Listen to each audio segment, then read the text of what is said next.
Salut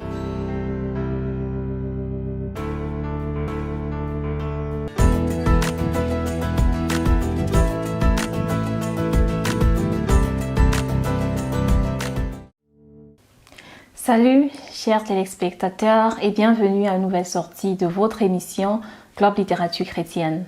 Je m'appelle Esther, je suis étudiante et je suis membre de la CMC de Francfort. Aujourd'hui, j'aimerais vous présenter un livre du professeur Zacharias Tanifomum. Ce livre s'intitule « Le péché devant toi pourrait conduire à la mort immédiate, ne le commets pas ». Pour commencer, qu'est-ce que le péché? Le péché est toute désobéissance à la loi de Dieu. Et dans ce livre, le professeur Fomum nous présente le péché qui conduit à la mort.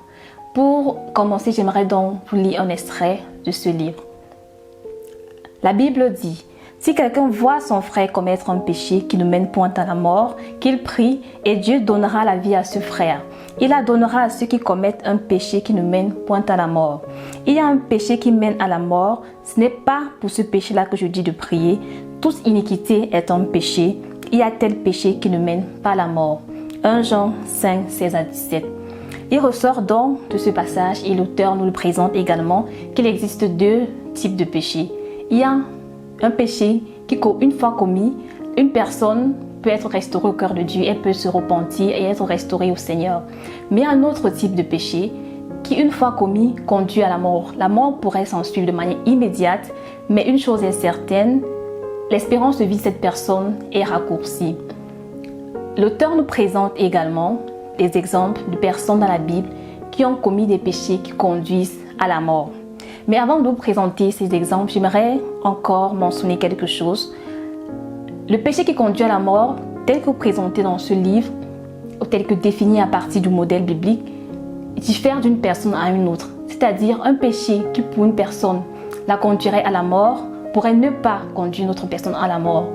Donc, également, une personne peut avoir commis un même péché plusieurs fois et ces fois-là, ce n'a pas été pour elle un péché qui conduit à la mort, mais pour elle, commettre ce péché une fois de plus pourrait la conduire à la mort.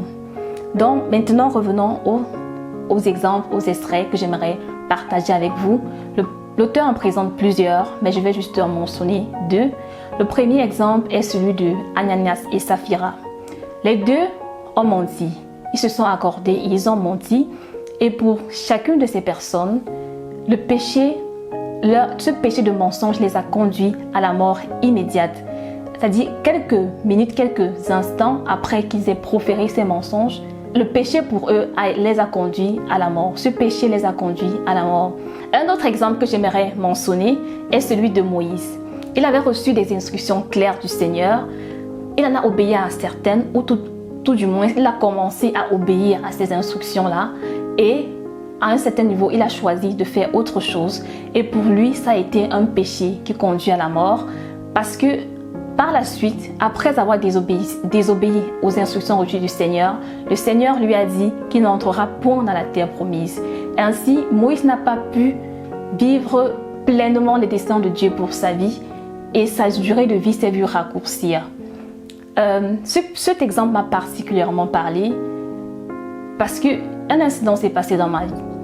Il y a eu quelques temps de cela, notre communauté, nous avons acquis, tout le monde, nous avons aménagé dans une nouvelle salle et le Seigneur m'avait mis à cœur tout simplement de m'occuper de la propreté et particulièrement de la propreté des toilettes. Mais je n'étais pas très enthousiaste à cette idée-là parce que je trouvais ça assez méprisant, je trouvais que c'est un travail qui n'est pas valorisant. Mais d'autre part, je voulais obéir. Et c'est ainsi que le dimanche qui a suivi, j'ai donc décidé de faire ce que le Seigneur m'a demandé de faire.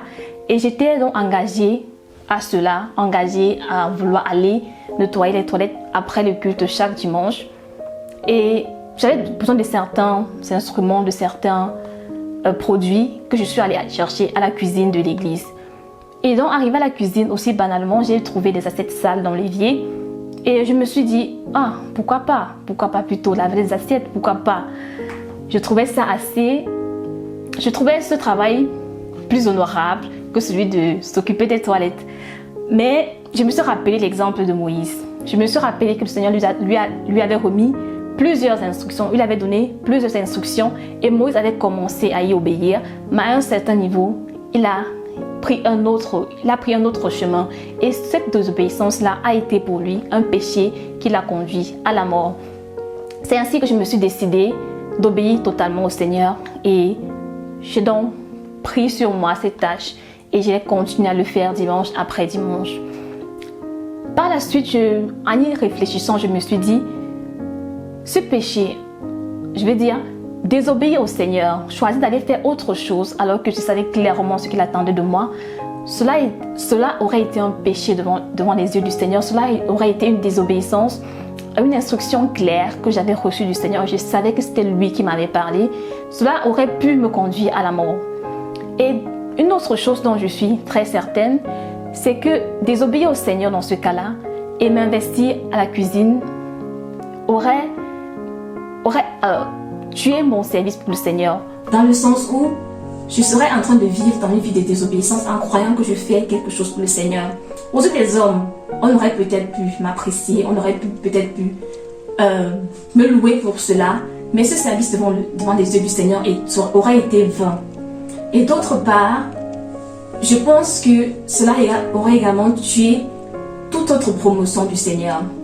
Parce que je me rappelle, après cet incident-là, quand j'ai continué à être fidèle dans ce que le Seigneur m'a dit de faire, et j'ai continué de le faire et le faire avec joie, le Seigneur m'a confié d'autres tâches qui ne relèvent pas du nettoyage du tout. Et une autre richesse que j'ai tirée de ce livre, c'est que cela m'a permis de voir le péché d'une autre manière. Avant, je considérais le péché, je voyais juste le péché comme quelque chose de très grave, qu'il faut que ce soit effectivement très grave, comme le meurtre, comme l'adultère. Mais ça a révolutionné ma manière de voir le péché, de considérer qu'une désobéissance à une instruction simple du Seigneur, comme celle que j'avais reçue, était aux yeux du Seigneur un péché. Et un péché aux yeux du Seigneur pourrait également m'avoir conduit à la mort. Je t'encourage donc à te procurer une copie de ce livre, à le lire, et je suis certaine que ce livre va révolutionner ta manière de voir le péché, qui va également révolutionner ta vie de sanctification. Si tu as des difficultés à te procurer ce livre, laisse-nous un commentaire ou bien écris-nous à notre adresse email qui sera écrite en description. Et sur ce, porte-toi bien.